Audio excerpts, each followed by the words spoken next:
So if you're watching this, there's a chance that there may be a relationship that you may need to repair. Welcome to Tickzon scheme, where we try to turn our hindsight to your foresight, bridging the gap that school leaves, but essentially trying to help you guys live a more fulfilled life.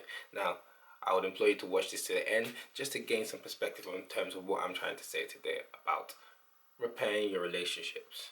Now, look, here the motto is, our aim is to turn our hindsight into your foresight, and it's a collective hindsight. It's not just my hindsight, it's different people's hindsight. It's from people who've lived, people who've passed away, and from those who are living a better life than in different aspects than we are, and the people who've lived a worse life than what we are. You know, everyone out there is having a better life than you, and there's always somebody that's suffering worse than you. So it's perspective. But what am I talking about? You know, a lot of people get older and they regret the fact that they didn't repair a relationship with their brother, with their friend, with their, ex, their parents, especially, well, parents who are regretting not repairing a relationship with their kid or whatever. Now, obviously, to caveat, look, ultimately, you have a choice whether you want to repair anything. That's ultimately your choice. You have a choice whether you want to move on, and most of us will need to go, ultimately have a choice. Some people will make a choice that they're going to have to live with that decision and make a way to live with it. Now, the important things that you have to understand, these relationships, no matter how much they, everyone anyone that we have the ability to love has the greatest ability to hurt us as well, because that's just the virtue of it. When you love somebody wholeheartedly, then the vulnerability comes out, and hence there's an opportunity for somebody to hurt you. Hence why a lot of people are resisting going into relationships or making new friends, because they're scared of the vulnerability and the ability for somebody to hurt them. But being hurt is unfortunately part of the game, and that's through where forgiveness comes into play. Now, when you have to understand forgiveness, people always misinterpret what forgiveness is. Forgiveness, people feel like, I'm not going to forgive them, he doesn't deserve forgiveness. I'm going to hold a grudge. Now listen, holding a grudge mainly hurts you. I'm just going to say the truth. It mainly hurts you. Forgiving somebody is actually more for yourself than for the other person.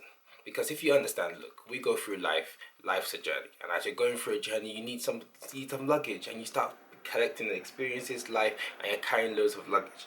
You start carrying loads of things. Now look, as I'm going around, people will be hurting me. People will be doing this. Now, I can decide that as I'm carrying this bag, I can add an extra bag, and this is me, you hurt me, and I'm resenting you, and I'm carrying that. Now my shoulders are getting tired. I'm already going physio for the thing. But look, I'm not making it any better. And this is what forgiveness does for you. It lightens your load and allows you to truly move on. Now look, ultimately, when I say repair relationships, there's a caveat, obviously, in terms of abuse, manipulation, all those kind of things that you need to understand. Like, you don't really have to repair it, but in those cases, you have to accept the situation for what it is. Most people do need to go to therapy. In fact, all of us probably need to go to therapy. None of us are mentally well. We're just on a spectrum. But it's important that I was having a discussion with my friend, and I was like, in Pidgin, I was kind of like, now pride kill us, but hopefully in that sense go save us.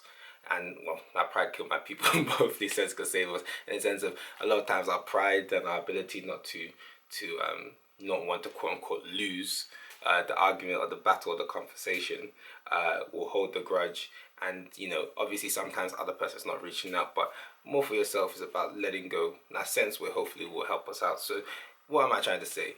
There's important relationships that you have, whether it's your friends, family, and the thing ultimately to determine how important this relationship is to you, regardless of how good or bad the person was to you, is about how rent-free is this relationship in your head.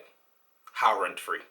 If the person's got you rent-free, then look, you have two choices. You either forgive the person and start finding a path to move on, or you go to therapy and need the help. Because you have to understand, look, in terms of repairing a relationship, it's not easy. We are all make up of our society and our community, and we have integral relationships that have been there that actually have formed the way we act. Especially, most of us don't realize the way we act right now as adults or as young adults is because of the virtue of the experiences we had as kids, even that 0 to 5 that we don't even remember. And these are all important things. So what's my point? My point is this: you're going to live a full life, and if you get to the end of the life, there's certain things you're going to regret. Now, ultimately, when it comes to repairing your relationships, all you can do is to attempt to repair your relationships, because it takes two to tango. And if the person is not trying to repair the relationship, then at that point in time, in terms of it still being rent free in your mind, then all you can do now is to start charting a course to move on and accept the situation for what it is. But if you haven't reconciled it and it's still rent free, you have to understand that that may affect the way you actually behave in other relationships, whether it's relationships with partners, spouses, friends, at work, how you act out, etc. It becomes from those scars that we have on our back that we haven't been putting, any antibiotics on top of, or any Vaseline, nothing on top of it. So aim to repair the relationships that you're able to do. It's almost the idea, look, try not to hold grudges too tough. If I was to ask you, if you were a billionaire, would you waste time to look down and pick up a pound? It's almost like someone hurt you for 5 minutes, and yes, it may be, I'm not trying to downplay the significance of how much hurt somebody has done to you, but it hurt you for 5 minutes. But then that 5 minutes, you've allowed it to take up 24 hours, 360 hours, 360 days. And that is an unhealthy way to kind of be living. And it may seem harder for you to step out of your comfort zone and actually try and repair a relationship, because it does matter to you, particularly if it's in the family context. But if barring that, learn to be able to move on from that relationship and accept that situation for what it is. You can't force the person to come back to you, but you can attempt. Because ultimately, to get to the end, then you see yourself old and just there regretting that you treated someone bad. And when I said repairing relationship, obviously I spoke in the context of someone did you wrong. It's also in the other sense of you did someone wrong. You see people get to the end and it's kind of like, oh my days, I feel bad for what I did. And reflect if you've done wrong to somebody. Try and seek forgiveness. It might seem trivial, but it makes a big difference. And ultimately, don't waste time. We're here for a good time, but not a long time. Tomorrow's not promised. And what a lot of people regret, it's not even about repairing the relationship. It's because some people feel like they have time to repair the relationship. Oh, I'll do it when I'm ready. You're never going to be ready. That's just a fact. You're never going to be ready.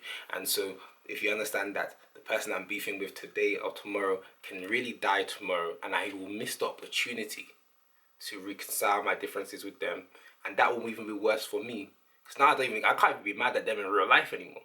So whether it's a relationship, family member, friend, boss, whatever. Well, boss, that's a separate situation. That's work, whatever. But I'm talking integral relationships that haven't had an impact in your life, that stay rent free in your head. A dad, a mom, a brother, a cousin, a sister, a friend, an ex, somebody you did wrong, someone you bullied, someone that you stole from, someone that you did wrong to. Reconcile these things. Don't wait till the person passes away and then you come to their funeral and start looking like, oh yeah, I'm sorry that I did it. Their spirit's looking at you like, fam, I had some time. You could have told me that to my face. So reconcile your situations, your relationships, and try to live a more fulfilled and happy life. Because listen, I'm not gonna lie, the best thing you can afford yourself in this life is peace.